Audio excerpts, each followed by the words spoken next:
Om Shanti. Good morning. 25 नवंबर 2022 आज शुक्रवार है। आज की मुरली में प्यारे बाबा ने हम बच्चों से कहा है, बच्चे सर्विस में अगर सफलता प्राप्त करनी है तो उसके लिए विशेष बाबा ने सच्चाई और पवित्रता का गुण होना ज़रूरी है, और जो भी अवगुण है उनको निकाल देना है। फिर बाबा ने कहा कि तुम्हारी जो कर्मातीत अवस्था है वो नंबरवार बनेंगी ज़रूर, लेकिन जब तक लड़ाई का जो सामान है पूरा तैयार नहीं हो जाता है तब तक तुम्हारी कर्मातीत अवस्था नहीं बनेगी। तो ये बाबा ने कहा है। अभी हम सुनते हैं प्यारे बाबा के मधुर महावाक्य, ईश्वरीय महावाक्य अर्थात मीठी मुरली। आज बाबा कहते हैं, मीठे बच्चे अवगुणों को निकाल साफ दिल बनो, सच्चाई और पवित्रता का गुण धारण करो तो सेवा में सफलता मिलती रहेंगी। आज की मुरली में प्रश्न है, तुम ब्राह्मण बच्चों की कर्मातीत अवस्था कब और कैसे बनेंगे? उत्तर है, जब लड़ाई का सामान पूरा तैयार हो जाएगा तब तुम सबकी कर्मातीत अवस्था नंबरवार बन जाएगी। अभी रेस चल रही है। कर्मातीत बनने के लिए पुरानी दुनिया से बुद्धि निकल जानी चाहिए। शिव बाबा जिनसे 21 जन्मों का वर्षा मिलता है, उनके सिवाय दूसरा कोई याद न आए, पूरा पवित्र बनो। मुरली में गीत बजा है, मुखड़ा देख ले प्राणी दर्पण में। ओम शांति। जबकि बेहद का बाप बच्चों को मिला है और बच्चों ने पहचाना है, अब हर एक महसूस करते हैं कि हम कितना पाप आत्मा थे और कितना पुण्य आत्मा बन रहे हैं। जितना जितना श्रीमत पर चलेंगे उतना जरूर बाप को फॉलो करेंगे। बच्चों के आगे एक तो यह चित्र है और दिलवाड़ा मंदिर भी पूरा यादगार है। गीत भी गाते हैं दूर देश के रहने वाले, आया देश पराए। अब पराए देश पति शरीर में आए हैं। बाप खुद कहते हैं ये पराया देश है। पराया किसका? रावण का। बाबा ने कहा तुम भी पराए देश अथवा रावण राज्य में हो। भारतवासी पहले राम राज्य में थे, इस समय पराए अर्थात रावण राज्य में है। शिव बाबा तो विचार सागर मंथन नहीं करते, यह ब्रह्मा विचार सागर मंथन कर समझाते हैं कि यह जो जैनी लोग हैं उनका यह दिलवाड़ा मंदिर है। यह जो चैतन्य होकर गए हैं उनका ही जड़ यादगार है। आदि देव आदि देवी भी बैठे हैं, ऊपर में स्वर्ग है। अब अगर जो उन्हों के भगत है उन्हों को ज्ञान मिले तो अच्छी तरह समझ सकते हैं कि बरोबर नीचे राजयोग की शिक्षा ले रहे हैं। ऊपर में भी प्रवृत्ति मार्ग, नीचे भी प्रवृत्ति मार्ग। कुंवारी कन्या अधर कन्या का भी चित्र है, अधर कुमार और कुमार भी है। तो मंदिर में आदि देव ब्रह्मा भी बैठा है और बच्चे भी बैठे हैं।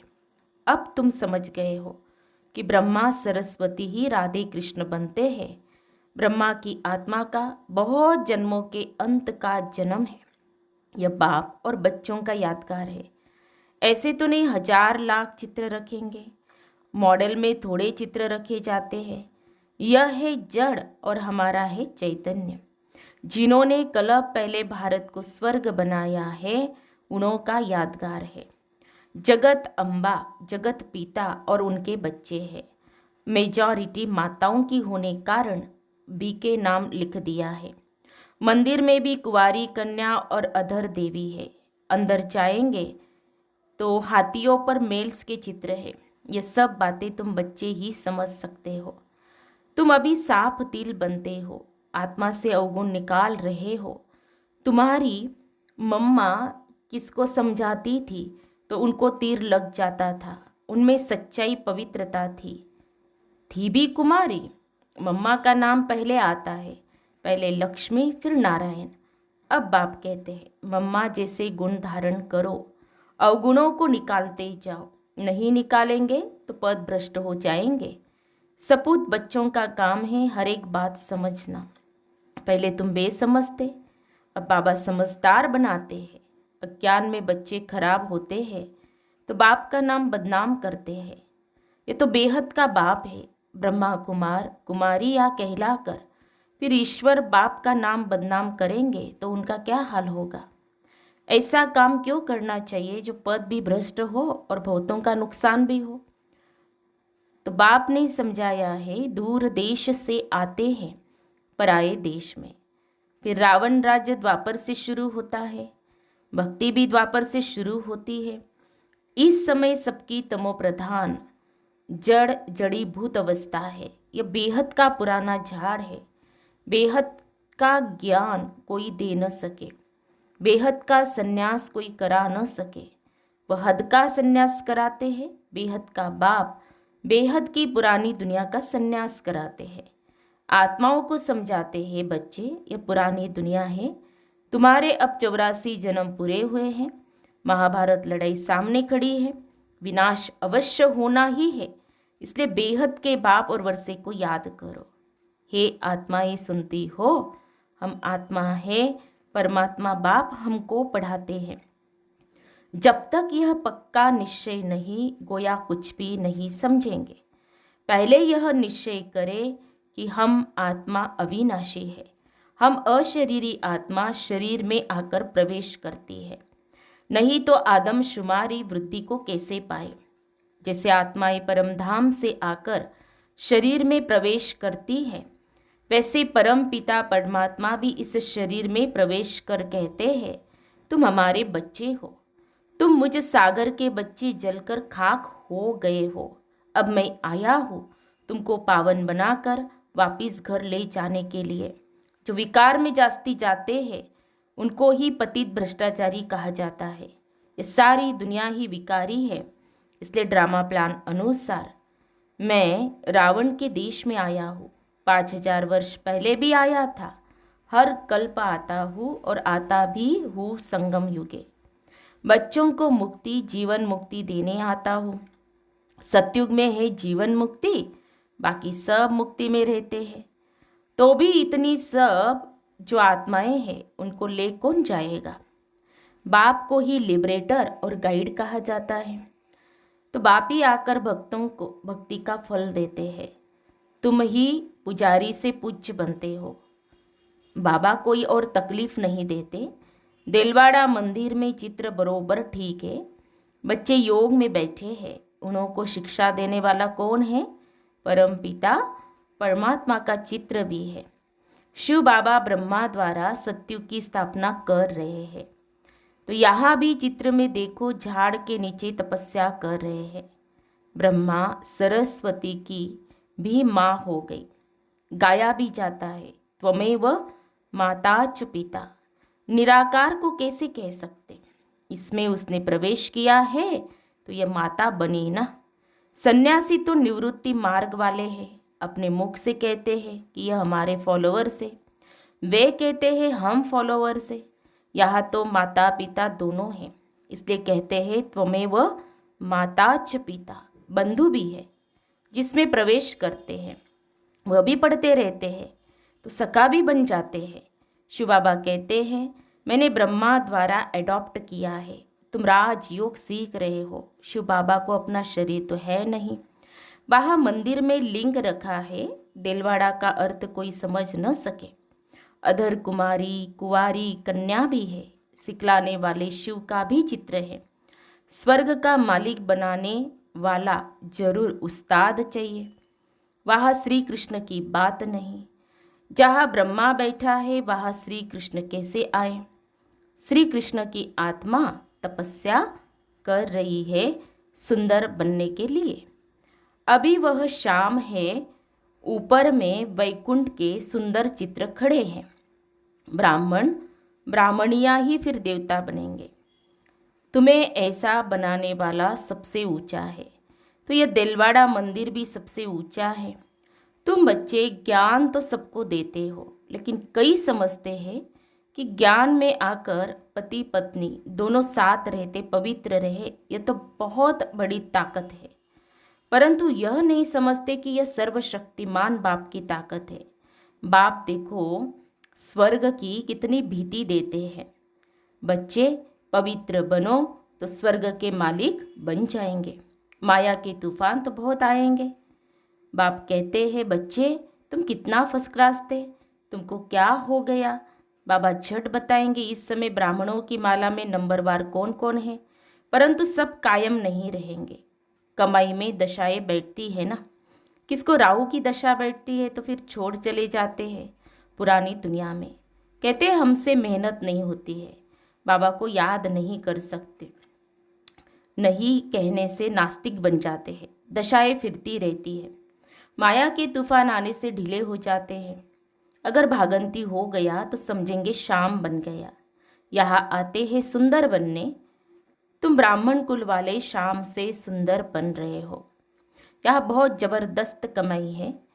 बच्चे जानते हैं मम्मा बाबा लक्ष्मी नारायण बनेंगे। बच्चे कहते हैं बाबा हम भी आप जैसा पुरुषार्थ कर जरूर तख्त नशीन बनेंगे, वारिस बनेंगे।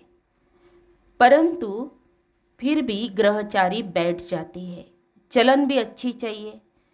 तुम्हारा धंधा है घर घर में संदेश पहुंचाना कि शिव बाबा को याद करो तो विकर्म विनाश होंगे। विनाश सामने खड़ा है, तुम निमंत्रण देते रहो। तुम्हारी दिन प्रतिदिन वृद्धि होती जाएंगी। सेंटर्स खुलते जाएंगे। यह इतना बड़ा मकान भी कम पड़ जाएगा। आगे चल कितने मकान चाहिए। ड्रामा में आने वालों के लिए प्रबंध भी जरूर चाहिए। बच्चे अपने लिए सब कुछ कर रहे हैं तो बच्चों को बेहद की खुशी होनी चाहिए।